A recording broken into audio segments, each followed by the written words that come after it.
pihak Kejaksaan Tinggi ini supaya secepatnya lah untuk menyampaikan ini kepada pengadilan supaya ada kepastian hukum. Kalau memang klien kami bersalah, silakan. Tapi kalau tidak, jangan jadi suatu hal yang dibahas di sosial media seakan-akan ini mau bebas. Tidak.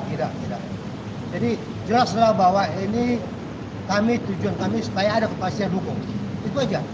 Oke, Bang Miring, mungkin izin tanya Bang Miring, setelah ditetapkan P21 dan dilimpahin ke kejaksaan, mungkin proses untuk menuju ke ke persidangan itu mungkin butuh berapa lama sih Bang kalau misalnya dari segi hukum Bang? Secara umum itu kan sebenarnya nggak butuh waktu yang lama secara umum ya.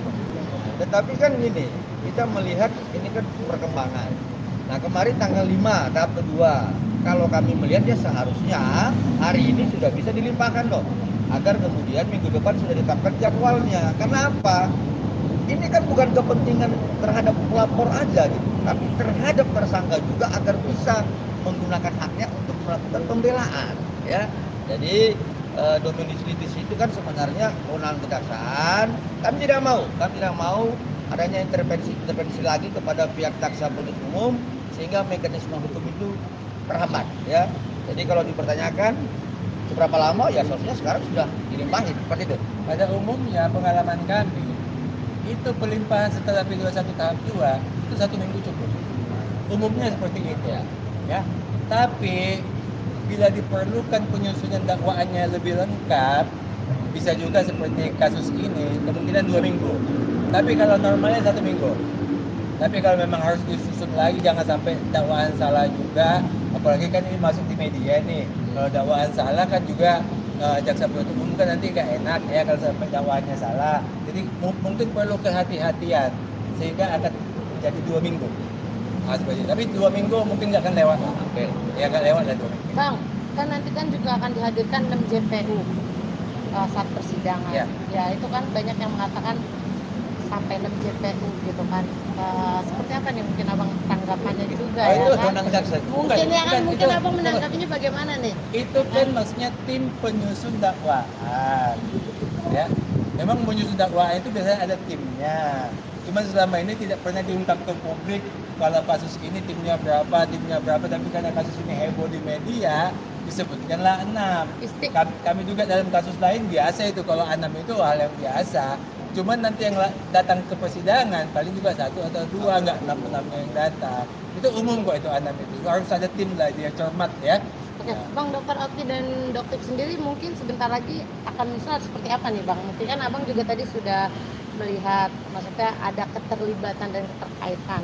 Bukan Dokter Okti dan Dokter Doktif, maksudnya kemungkinan nggak sih mereka nanti bisa terlibat? Kami belum melihat keterlibatannya karena kami belum menerima dakwaan lengkap ya, termasuk hasil lab forensik dari Polda Metro Jaya. Tetapi kalau didengar informasi rilis dari Kejaksaan Negeri Jakarta Selatan, kan ditempatkan pasal 55.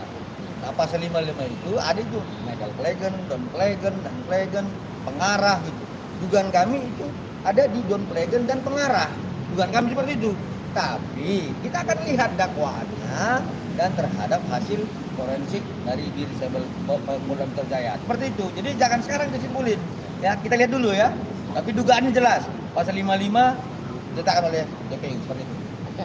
Dokter Reza Gladisnya sendiri nantinya akan siap nggak sih Bang untuk hadir ke persidangan baik perdata maupun nanti pas pidananya Bang?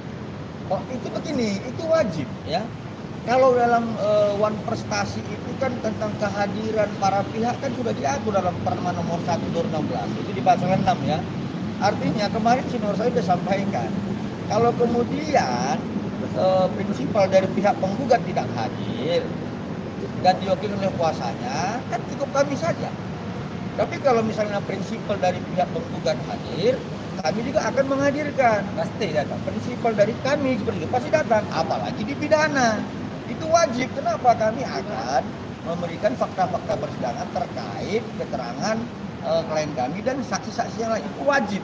Ya seperti itu. Di pidana nanti ya, di pidana sebelum diperiksa saksi-saksi lain, saksi yang pertama diperiksa adalah saksi korban, supaya dia bisa menceritakan apa sih yang dia alami, baru saksi lain itu bisa menambahkan mendukung atau tidak mendukung kepada saksi korban ini. Jadi memang dia yang pertama diperiksa.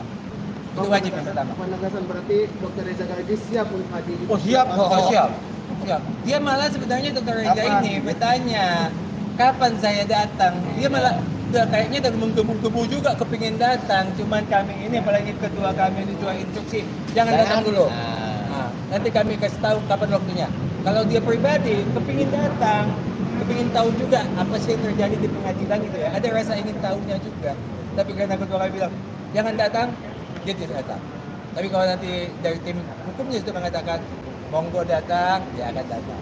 Ya pada prinsipnya begini, kemarin ya tanggal 11 Juni klien kami ada di parkiran. Ya, jangan kalian anggap itu dia tidak datang, tapi kami tidak izinkan.